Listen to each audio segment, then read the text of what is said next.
고린도후서 5장 13절, 14절 말씀입니다. 우리 딱 두 구절이니까요. 다 같이 한 목소리로 읽기를 원합니다. 우리 함께 봉독하시겠습니다. 시작. 우리가 만일 미쳤어도 하나님을 위한 것이요 정신이 온전하여도 너희를 위한 것이니 그리스도의 사랑이 우리를 강권하시는도다.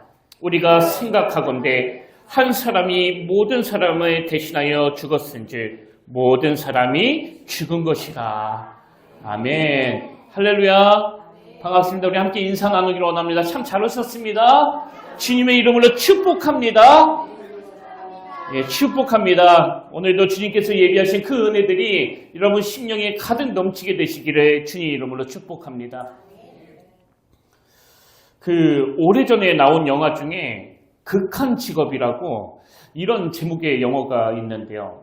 저는 요즘에 이 영화에 나오는 대사 하나가 제 마음에서 계속 맴도는 걸 경험하고 있습니다. 아마 이 영화가 굉장히 히트를 쳤기 때문에 그 내용을 아시는 분이 계시리라고 생각하는데요. 이 영화는 코미디 영화입니다. 이제 마약 단속반 형사들이 그 국제범죄 조직에 마약 밀반입 정보를 입수하고 그 잠복 수사에 들어가는데요. 이제 효과적으로 감시하기 위해서 그 범죄자들의 아지트 옆에 있는 그 치킨집을 인수한 거예요. 그리고 그 치킨집에서 위장 영업을 하는데 위장이라고 하더라도 이제 가게를 열었으니까 그 장사는 해야 되잖아요.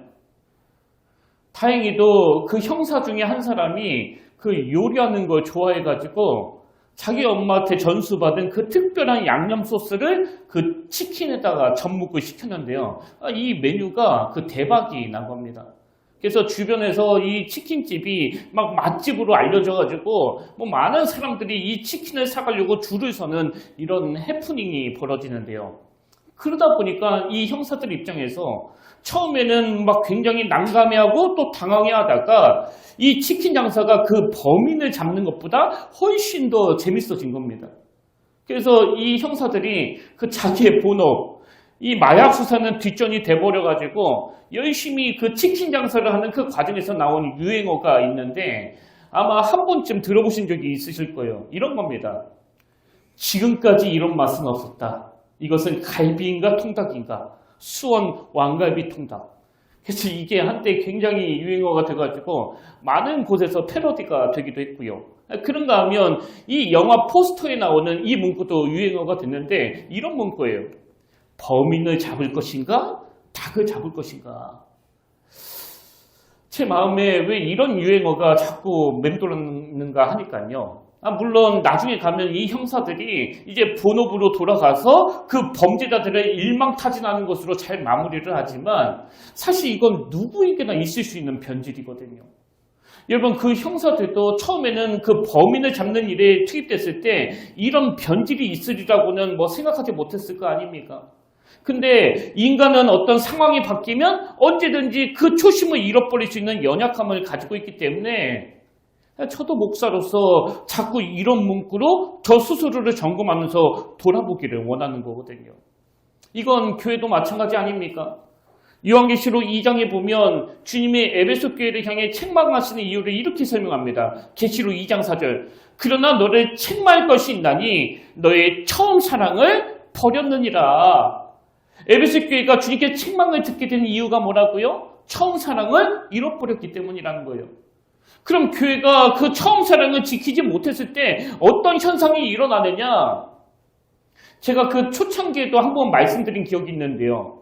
그 기독교 미래학자 레너드 스윗 교수가 교회에 찾아올 수 있는 어떤 위험성을 경고하면서 영어 스펠링 M자를 가지고 교회를 4종류로 분류하지 않았습니까?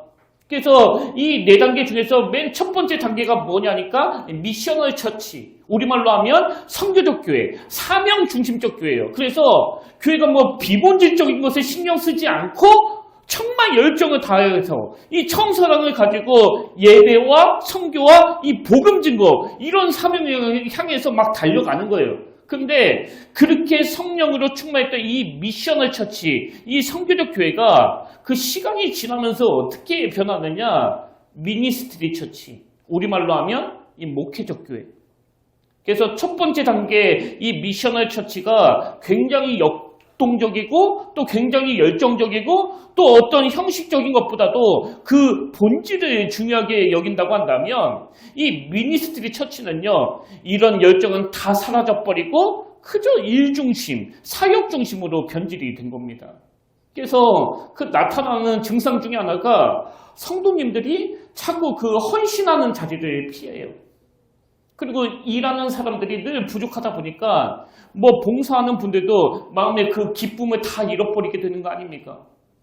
그래도 저는요, 교회가 막 사람이 많이 모여가지고 이렇게 목회적 교회로 전락하는 건 뭐 불가피한 일이라고 생각하거든요. 왜? 사람이 많이 모이다 보면 거기에 맞춰가지고 뭐 조직도 갖춰야 되고 또 해야 할 일들도 많아지니까요. 그리고 이 미니스트리 처치는 매주 선포되는 말씀을 통해서 또 예배를 통해서 다시 힘을 공급받을 수 있는 단계이기 때문에 뭐 여기까지는 아직 괜찮다고 생각하는데요. 이 미니스트리 처치가 또 시간이 더 지나가면 어떻게 변질이 되느냐? 메인터넌스 처치, 우리말로 하면 현상유지적 교회, 이걸로 전락하는 겁니다. 여러분, 이 단계가 되면은요, 뭐 교회에서 뭐 부흥, 성장 이런 단어는 듣기 어려워지고 주로 그 과거 이야기가 많아지거든요. 그래서 옛날에 우리 교회가 몇 교회 선교했었지. 옛날에 우리 교회가 뭐 누구도 도와주고 누구도 도와주면서 뭐 좋은 일들을 참 많이 했었지. 그리고 성도님들도 내가 옛날에 그 여성교회 활동을 얼마나 열심히 했는 줄 알아? 내가 전도를 얼마나 열심히 했는 줄 알아? 이렇게 과거 이야기만 난무하는 교회가 되는 겁니다. 그래서 교회가 어떤 소명을 가지고 막 역동적으로 달려가는 건 꿈도 못 꾸고요. 글자 그대로예요. 그저 현상 유지하기에 급급한 교회. 그리고 이거 세 번째 단계를 그냥 방치해 놓으면 마지막 네 번째 단계로 넘어가는데 그게 바로 뮤지엄 처치예요. 박물관 교회. 이건 뭐 우리가 그 유럽에서 미국에서 많이 보는 현상 아닙니까? 그 유럽의 볼거리는 다 성당 교회인 거 아시잖아요. 이게 여러분 뭘 말해주는 거예요? 막 타락하려고 막 변질되려고 굳이 애쓰지 않아도 아까 그 형사들처럼 인간이랑 또 교회랑 그냥 내버려 두면 그 처음 사랑을 그 초심을 다 잃어버리게 된다는 거 아닙니까? 여러분 그 영화가 왜 히트를 쳤겠냐고요. 뭐 말도 안 되는 소리 같지만 그렇게 마약 단속하는 일에 몰두하던 형사들이 초심을 다 잃어버리고 치킨 장사를 하는 게 많은 사람들에게 공감이 되는 건 이게 뭐 남의 얘기 같지가 않기 때문 아닙니까? 저는 뭐 참 다행스럽게도 우리 교회가 뭐 만 5년이 지났음에도 불구하고 아직까지는 이 1단계 미셔널 처치, 이 성교적 교회에 머물러 있다고 생각을 하지만요. 뭐 대부분의 교회들이 처음에는 다 이 미셔널 처치로 시작한 거 아닙니까? 그렇기 때문에 우리가 과거에 했던 그 선한 일들을 계속 곱씹으면서 거기에만 머물러 있으면 바로 이 메인터넌스 처치가 되는 거고요. 그걸 그냥 방치해 놓으면 그 유럽의 교회들처럼 우리 교회도 이 박물관 교회로 전락하게 되는 겁니다. 그래서 우리가 또 우리 교회가 이렇게 변질이 되는 걸 막기 위해서 항상 말씀으로 돌아보고 점검을 해야 되는데 그 지침의 말씀이 오늘 본문 바로 앞에 나오는 고린도후서 5장 12절입니다. 자, 공동번역으로 보십시오. 사도 바울이 이런 이야기를 합니다. 그렇다고 여러분에게 또다시 우리 자신을 내세우려는 것은 아닙니다. 다만 우리를 자랑할 수 있는 근거를 여러분에게 주어 그 다음 보세요. 속에는 아무것도 자랑할 것이 없으면서도 겉만 가지고 자랑하는 자들의 말을 반박할 수 있게 해주려는 것뿐입니다. 무슨 뜻이에요? 과거에 어떤 선한 일을 했든지 간에 그건 하나님 앞에서 자랑거리가 못 된다는 거거든요. 왜? 그거는 내가 한 게 아니라 하나님이 하신 거니까. 그런 의미에서 저는 우리도 내버려 두면 그 형사들처럼 본업을 잃어버릴 수밖에 없고 이 우리 교회도 내버려 두면 이 박물관 교회로 전락할 수밖에 없다는 것을 막 두려워하면서 과거에 우리가 했던 그 모든 건 다 잃어버리고 하나님이 주신 그 처음 사랑으로 앞으로 우리가 해야 되는 일만 바라보면서 달려가는 그런 성숙한 신앙생활이 되기를 바랍니다. 그래서 저는 이런 주제로 말씀을 전하기 위해서 여러 본문을 묵상하다가 이 주제에 좀 더 집중하기 위해서 고린도후서 5장 13절 14절을 본문으로 정했는데요. 오늘 본문에 보면 사도 바울이 이제 시간이 아무리 흘러도 변질되는 걸 막을 수 있는 그 두 가지 대안을 제시합니다.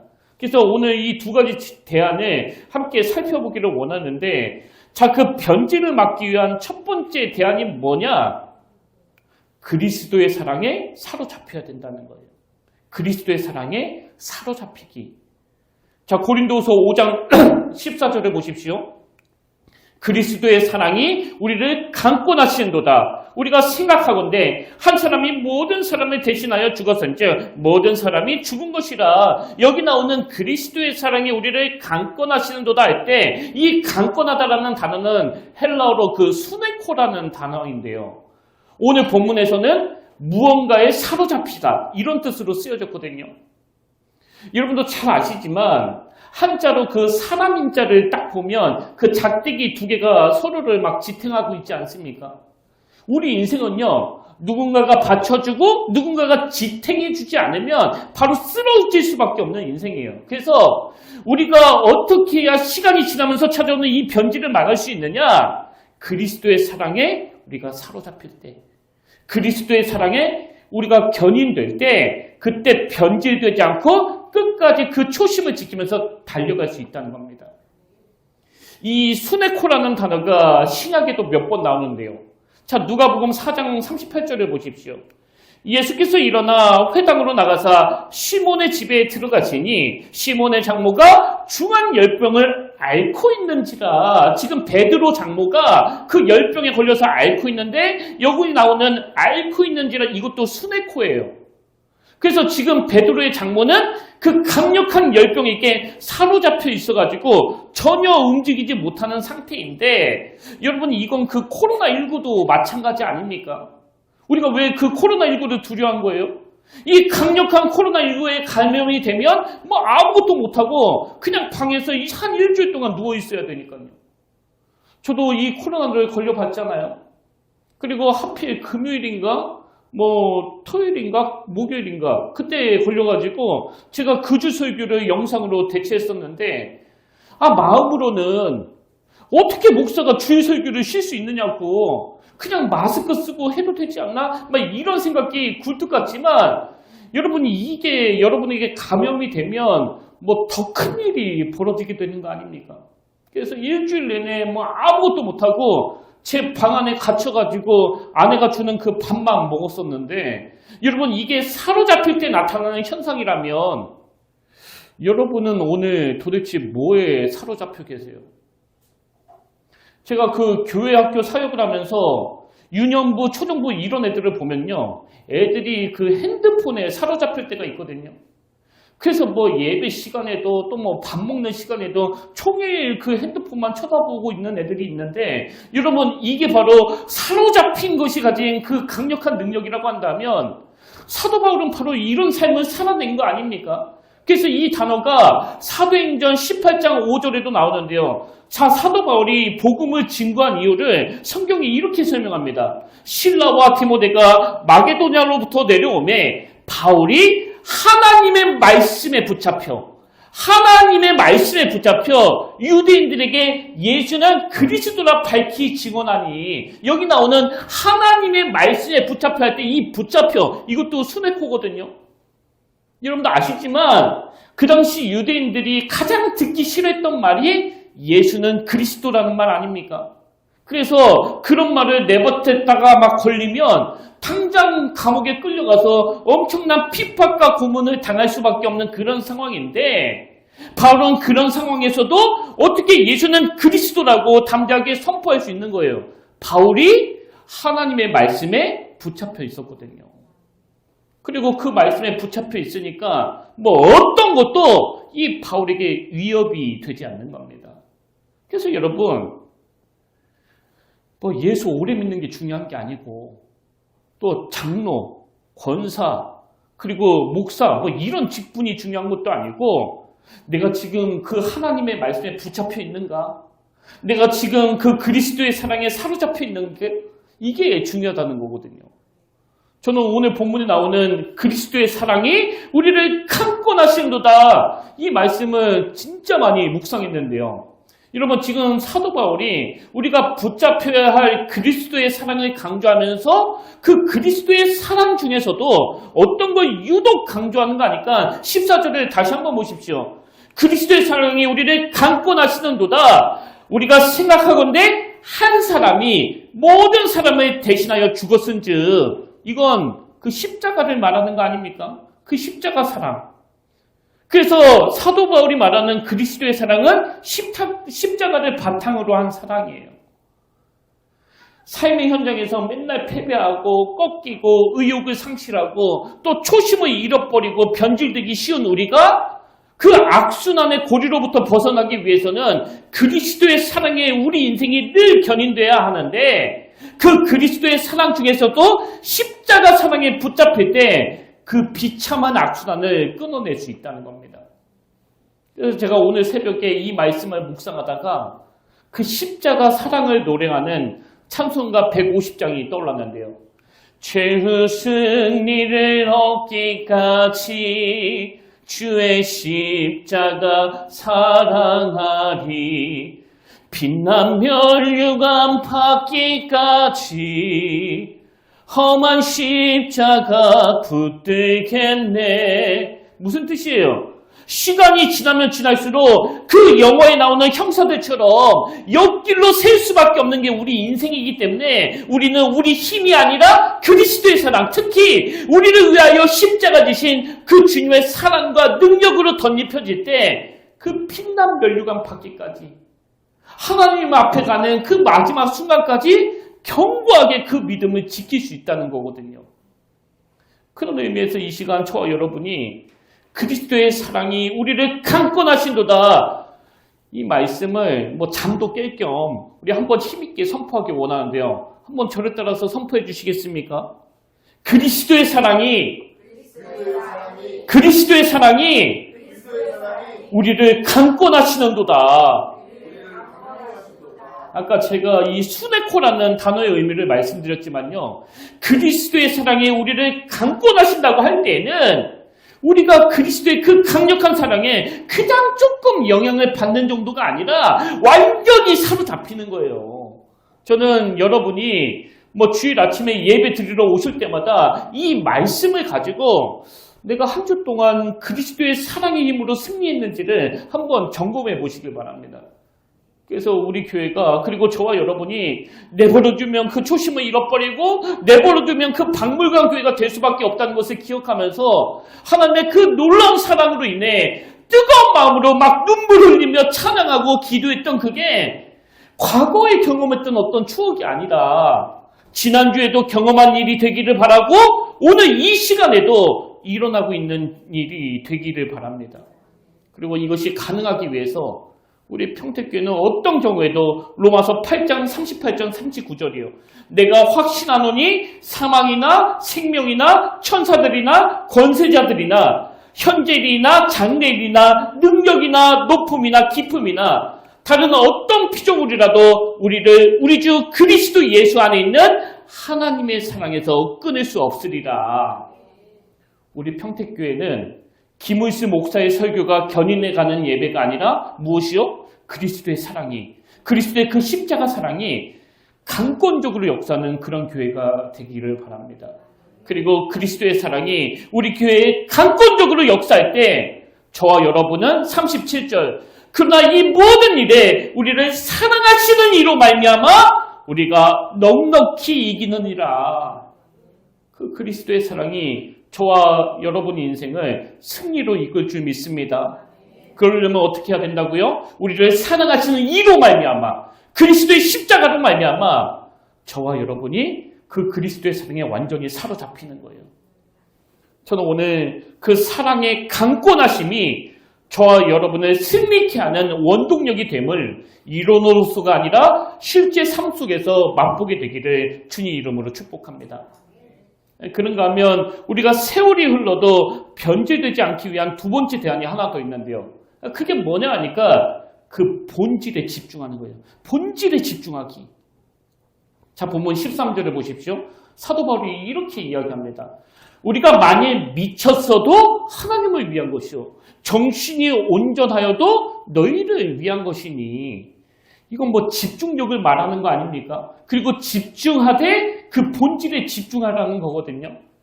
그래서 제 마음에 품고 있는 그 사자성어 중에 불광불급이라고, 이건 그 미치지 않으면 미칠 수 없다. 또 미치지 않으면 그 도달할 수 없다. 이런 뜻인데요.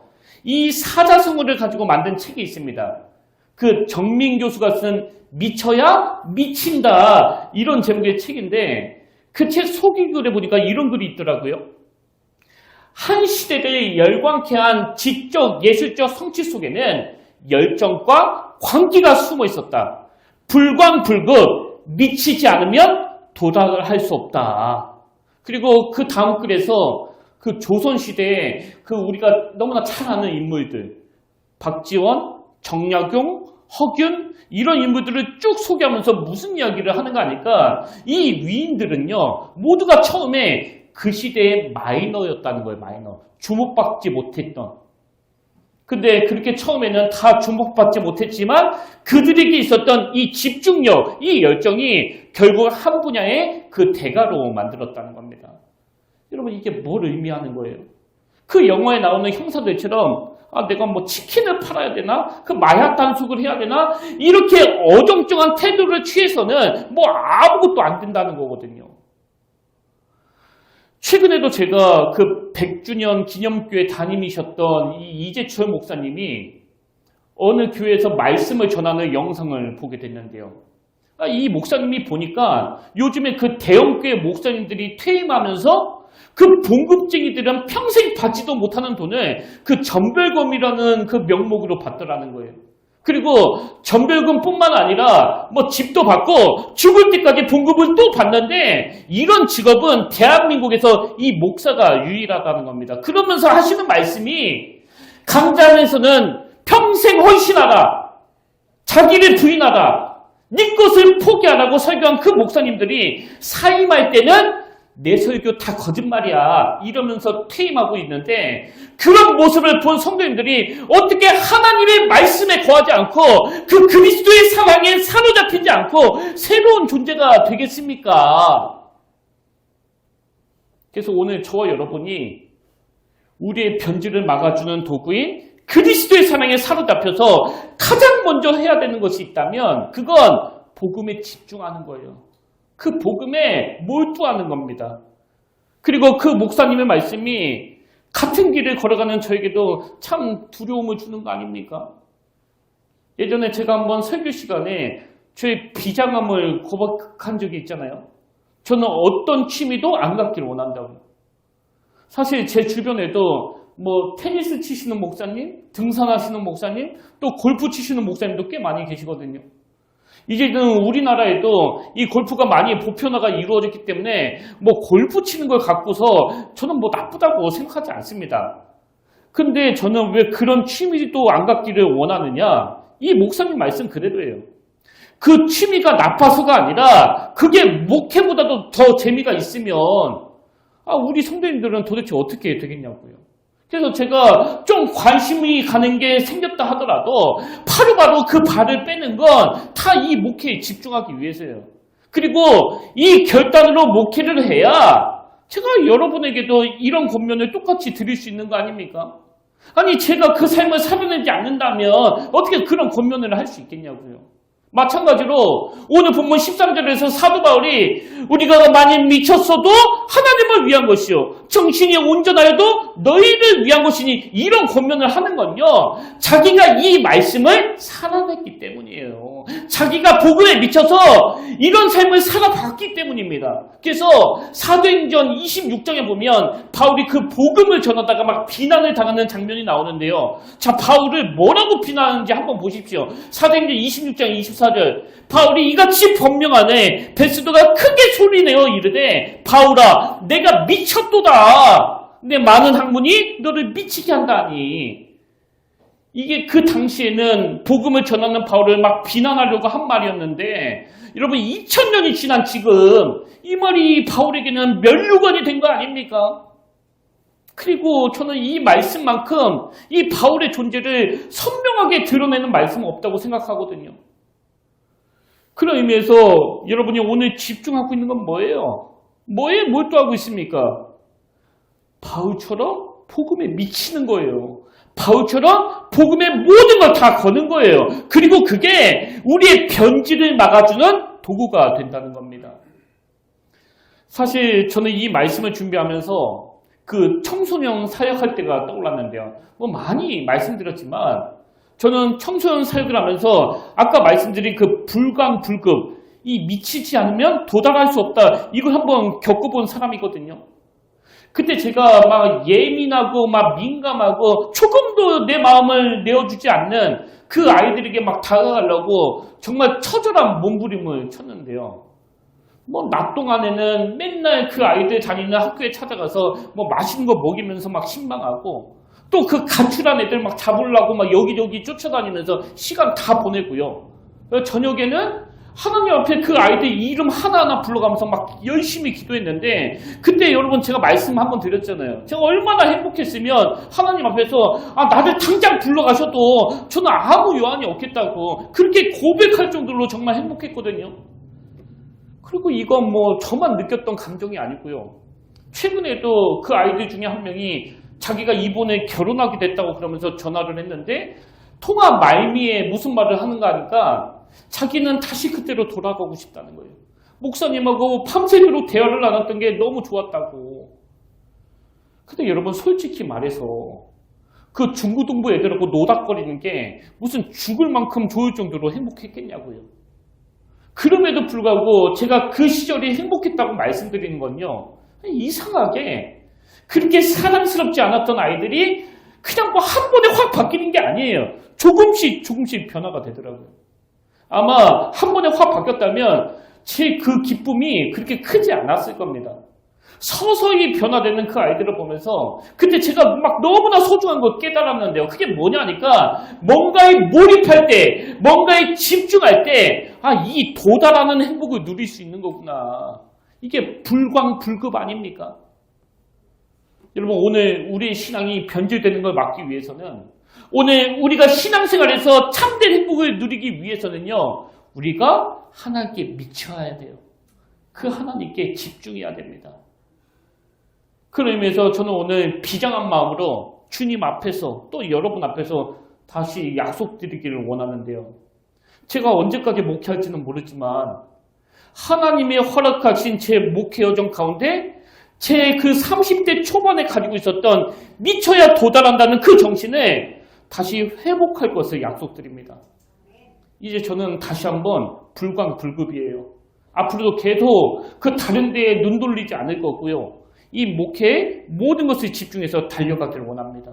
그리고 우리 교회가 그저 현상 유지적 교회, 또 입에 담기에도 막 끔찍한 그런 박물관 교회가 되는 일을 막기 위해서 저와 여러분이 함께 집중해서 꿈꾸며 달려가기를 원합니다. 그러려면요, 우리 모두가 이 본문 말씀을 놓치면 안 돼요. 우리가 많이 미쳐서도 하나님을 위한 것이요 정신이 온전하여도 너희를 위한 것이니 그리스도의 사랑이 우리를 강권하신도다. 우리가 생각하건대 한 사람이 모든 사람을 대신하여 죽었은즉 모든 사람이 죽은 것이라. 우리 평택교회는 오늘부터 그리스도의 사랑에 사로잡힌 교회가 되기를 원합니다.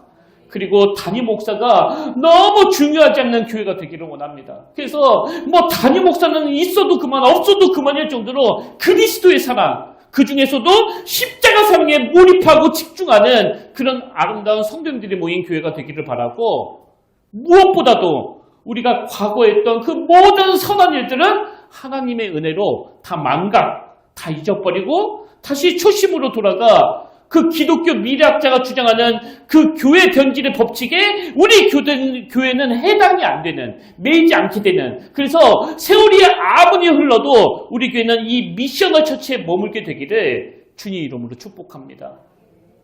한 가지 이야기만 더 드리고 오늘 말씀을 마무리하려고 하는데요. 여러분도 아시지만 저희 아버지가 그 소천하신 지 이제 반년만 있으면 한 2주년이 되거든요. 근데 그동안 뭐 어머니에게도 또 누나에게도 또 동생에게도 아버지가 다 그 꿈에 나타나셨는데요. 저는 그렇게 갈망했는데도, 그리고 아버지 사진을 그렇게 많이 보는데도 한 번도 안 만나주시는 거예요. 그래서 아버지가 꿈에 나와서 만났다는 그런 이야기가 들릴 때마다 그게 막 너무나 부러운 동시에 나도 정말 딱 한 번만 만나주시지, 그런 섭섭한 마음이 있었는데요. 드디어 이번 주에 아버지가 그 꿈에 나타나신 겁니다. 근데 꿈에서 제가 아버지와 무슨 대화를 나눈 건 아니고요.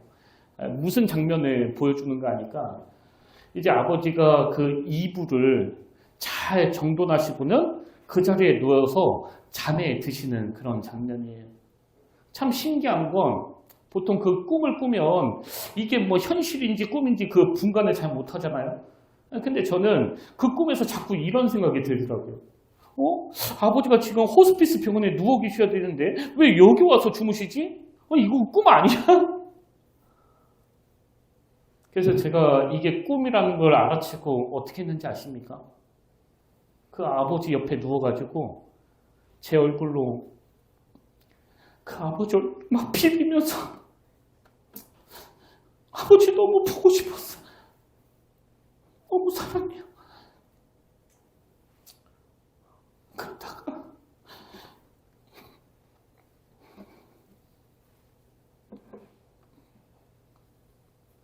제가 그 잠에서 깼는데요.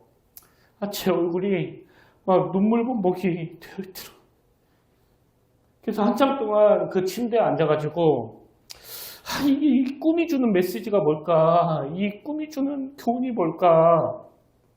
제가 아무래도 오늘 본문을 묵상하고 있었으니까요. 혹시 이 꿈이 죽는 마지막 순간까지 그리스도의 사랑에 사로잡혀 있으라는 그런 메시지 아닌가? 자꾸 이렇게밖에는 해석이 안 되는 겁니다. 그러고 있는데요. 뜬금없이 아버지가 그 생전에 하셨던 말씀이 떠오르는 거예요. 그 서울 세브란스 병원으로 가는 차 안에서 그 아버지가 저에게 3가지 당부의 말씀을 하셨는데요. 그 첫 번째 당부의 말씀이 뭐냐니까 교회에서 그 섬김을 받아야 될 대상은 목사가 아니라 성도라는 것을 절대 잊으면 안 된다. 그때는 제가 아버지가 그 목사님이 아니라 장로님이라서 저런 말씀을 하시는 거라고 생각을 했었는데요. 두 번째 말씀을 들어보니까 그게 아니더라고요. 교회에서 섬김을 받아야 될 대상은 성도라고 말씀하시고는 두 번째로 저에게 주신 말씀이 이겁니다. 성도들이 얼마나 불쌍한지 아니? 세상에서 이렇게 치고 저렇게 치는 게 성도들의 삶이야. 그렇기 때문에 교회는 다른 어떤 것보다도 성도들을 항상 불쌍히 여겨야 된다. 많이 사랑해줘야 된다. 그리고는 마지막 3번째 말씀이 제 마음을 너무나 뭉클하게 만들었었는데요. 여러분도 아시지만 원래 그 아들은 막 커갈수록 아빠보다는 엄마한테 더 애틋한 마음을 가지게 되잖아요. 그리고 저희 아버지도 제가 엄마를 더 애틋하게 생각하고 있다는 걸 너무나 잘 아시니까요. 첫 번째 말씀이 교회에서 섬김을 받아야 될 대상은 성도들이다. 그리고 두 번째 말씀이 성도들이 불쌍히 여겨야 된다. 이 말씀을 하시고는 저한테 부탁하신 3번째 말씀이 이거예요. 네가 엄마를 너무나 사랑하듯이 성도들을 그렇게 사랑해야 된다. 네가 엄마를 사랑하는 것처럼 성도들을 그렇게 사랑해야 된다. 저는 이번에 아버지가 저에게 주신 이 마지막 유언을 제 마음에 다시 새기기를 원합니다. 그래서 여러분 보시기에 제가 조금이라도 담임 목사랍시고 막 권위적인 모습, 또 위선적인 모습을 보인다고 생각이 되시면요. 언제든지 제가 제일 사랑하는 저희 어머니께 이루시면 돼요. 저희 어머니 절대 가만히 계실 분 아닙니다. 여러분, 교회의 회복은요, 그리스도가 주시는 그 사랑의 힘으로 견인이 될 때, 그래서 목사가 그리스도의 사랑으로 성도님들을 섬기고 또 성도님들은 그리스도의 사랑으로 서로가 서로를 용납해 줄 때 그 교회의 회복이 있는 거예요. 오늘 이 말씀을 이론으로 듣지 마시고 또 논리로 듣지 좀 마시고 그리스도의 사랑이 우리를 강권하시는도다. 그리스도의 사랑에 우리가 사로잡히는도다. 내 삶 속에 그리스도의 사랑이 변질을 막아주는 능력이 될 뿐만 아니라 내 인생을 견고하게 견인해주는 능력이 됨을 많이 맛보고 누리면서 그것을 교회의 부흥으로 연결시키는 아름답고 복된 성도님들 되시기를 주의 이름으로 축복합니다. 그래서 저는 오랜만에 이 찬양 함께 부르기를 원하는데요. 오직 주의 사랑에 매여 내 영 기뻐 노래합니다. 이게 바로 그리스도의 사랑이 우리를 감고 나시도다 이거 아닙니까? 그리고 그 다음 가사에 보니까 이 소망의 언덕 기쁨의 땅에서 주께 사랑드립니다. 오직 주의 임재 안에 갇혀 내 영 기뻐 찬양합니다. 여러분 이런 태도가 물론 하나님께도 영광이 되지만요. 제가 아까 고백했잖아요. 주님께 집중하여 몰입하여 미치지 않으면 도달할 수 없다는 그 정신을 가지고 뜨겁게 사랑하는 이게 우리에게 행복을 가져다 주는 일이에요. 우리 한번 그 주님을 사랑하는 마음으로 이 찬양 함께 불러보기를 원합니다.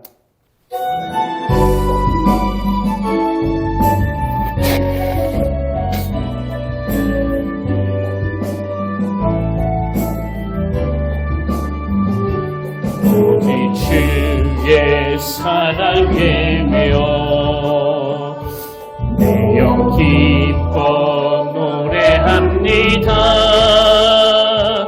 이 소망의 언덕 기쁨의 땅에서 주께 사랑드립니다. 오직 주의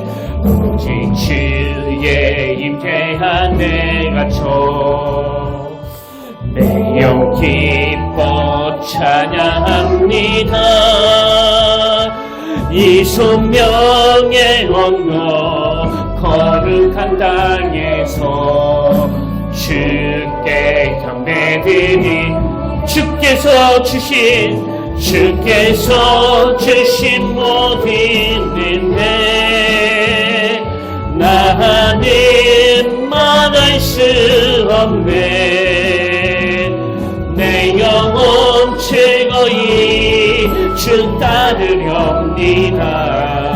주께 내 삶은 오직 주의 사랑에 매여 오직 주의 사랑에 매여 내 영 기뻐 노래합니다. 이 소망의 언덕 기쁨의 땅에서 주께 사랑드립니다. 오직 주의 임재 안에 갇혀 내 영 기뻐 찬양합니다. 이 소명의 언덕 거룩한 땅에 주께 경배드림 주께서 주신 모든 은혜 나는 말할 수 없네. 내 영혼 최고히 주 따르렵니다. 주께 내 삶 드린 주께서 주신 모든 은혜 나는 말할 수 없네. 내 영혼 최고히 주 따르렵니다. 주께 내 삶 드립니다.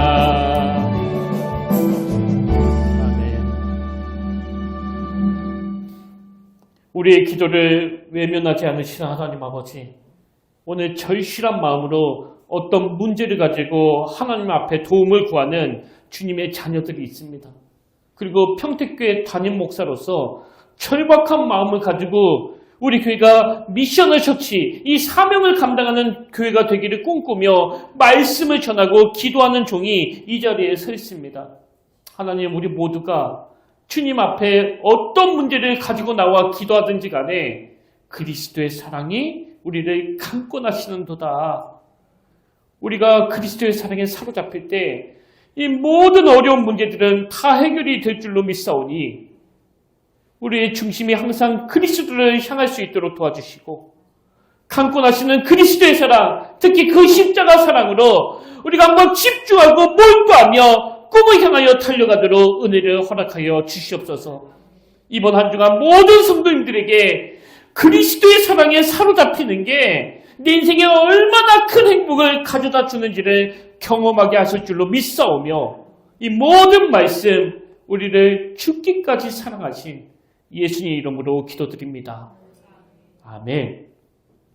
예, 다 자리에서 일어나셔서 우리 파송 찬양으로 교회라는 찬양 함께 부르고 축도로 예배를 마무리하기를 원하는데요. 오늘 말씀을 기억하시면서 그리고 하나님 우리 교회 안에 그리스도의 사랑이 가득 넘치기를 원합니다. 그렇게 간절히 소원하시면서 우리 이 찬양 함께 불러보기를 원합니다.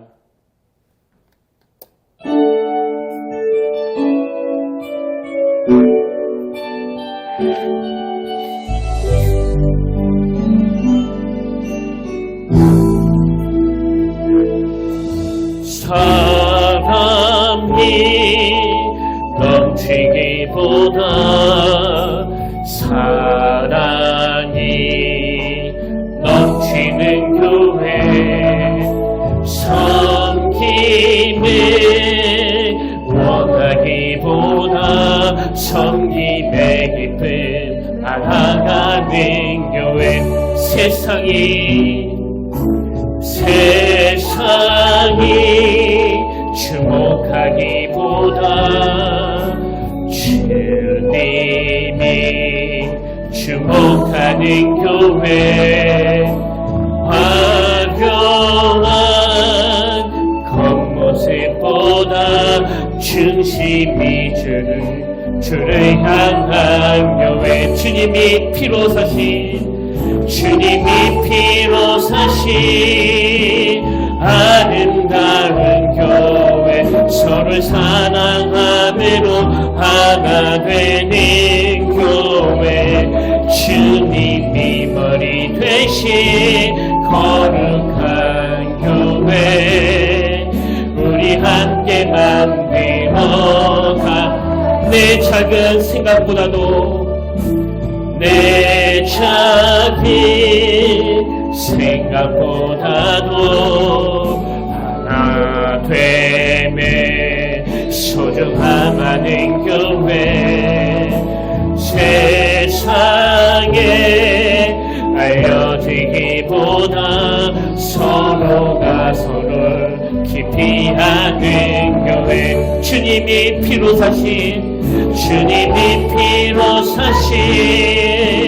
아름다운 교회 서로 사랑함으로 하나 되는 교회 주님이 머리 되신 거룩한 교회 우리 함께 만들어 우리 마지막으로 고백합니다. 주님이 피로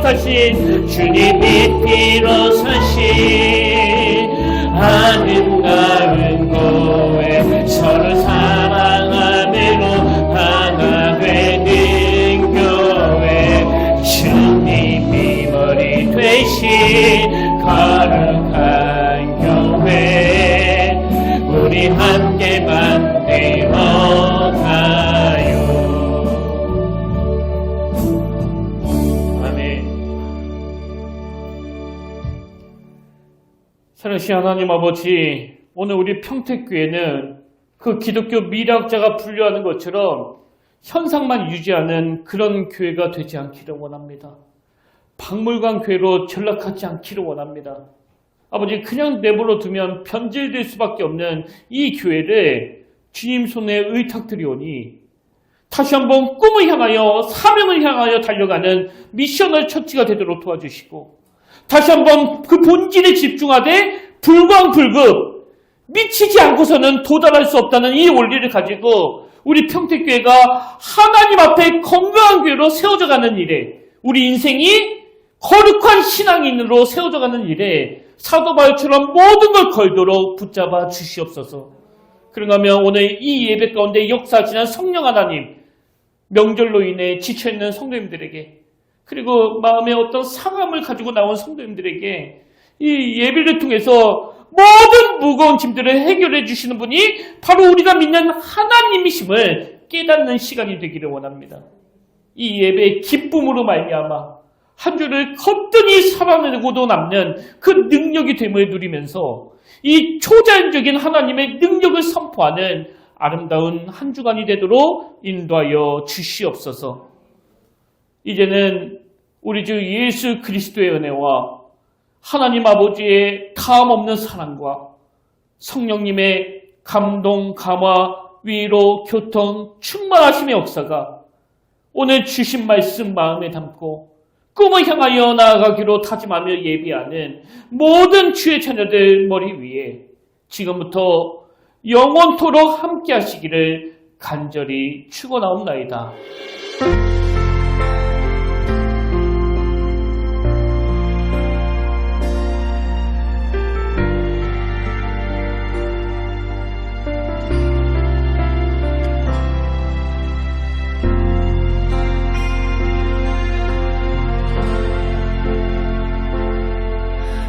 서 있는 이곳에서 높임을 받으소서. 내가 받는 땅